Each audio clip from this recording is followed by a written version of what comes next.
या आरोप प्रत्यारोपांच्या बातम्यांनंतर आता मतदानासंदर्भातल्या बातम्या पाहूयात। उद्या लोकसभेच्या निवडणुकीच्या चौथ्या टप्प्यासाठी मतदान होणार आहे। तर निवडणुकीच्या पार्श्वभूमीवर मराठवाड्यातील निवडणूक यंत्रणा सुद्धा सज्ज झाली आहे। सकाळपासूनच संभाजीनगरमध्ये कर्मचाऱ्यांना व्हीव्हीपॅट मशीन्सचं वाटप करण्यात येत आहे। या कर्मचाऱ्यांना मतदान यंत्रासह मतदान केंद्रांवर सुद्धा पाठवलं जात आहे। मतदानाच्या पार्श्वभूमीवर पोलीस यंत्रणा सुद्धा सज्ज झाली आहे। दरम्यान याचाच आढावा घेतलाय आमचे प्रतिनिधी डॉक्टर माधव सावरगावे यांनी। मराठवाड्यातील संभाजीनगर, जालना आणि बीड या लोकसभेसाठी उद्या मतदान होत आहे।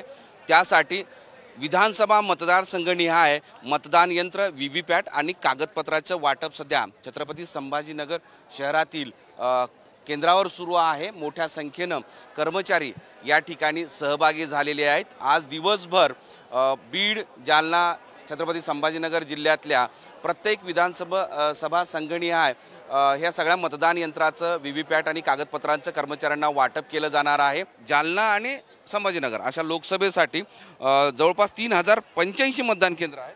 त्यामध्ये जालना लोकसभेचा काही भाग आहे, त्यामध्ये 1045 मतदान केंद्र आहेत।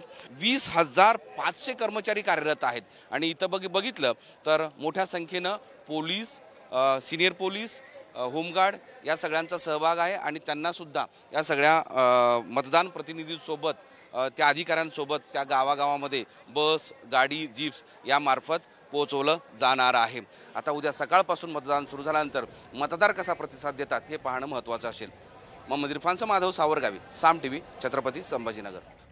दरम्यान आपण पाहतोय लोकसभा निवडणुकीच्या चौथ्या टप्प्याचं हे मतदान उद्या पार पडतंय। त्यासाठी जिल्हा प्रशासनासह पोलीस प्रशासन देखील सज्ज झालंय। त्यामुळे येणारे 48 तास हे अत्यंत महत्त्वाचे आहेत। शहर आणि जिल्हा पोलिसांनी यासाठी आवश्यक त्या सर्व उपाययोजना केल्या। छत्रपती संभाजीनगर शहरामध्ये कडेकोट पोलीस बंदोबस्त करण्यात आलाय, नाकाबंदी करण्यात आली आहे। मतदान प्रक्रियेसाठी 20,524 कर्मचारी सुद्धा तैनात असणार आहेत। दरम्यान कसा हा पोलिसांचा बंदोबस्त असेल आपण पाहूयात। मतदान प्रक्रियेसाठी तब्बल 20,524 पोलीस कर्मचारी तैनात आहेत। यामध्ये 227 पोलीस अधिकारी आहेत।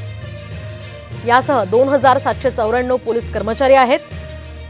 तर केंद्रीय सुरक्षा दलाचे 6 पथकं इथे तैनात असतील आणि केंद्रीय सुरक्षा दलाचे 1,192 पोलीस कर्मचारी सुरक्षेसाठी तैनात असतील।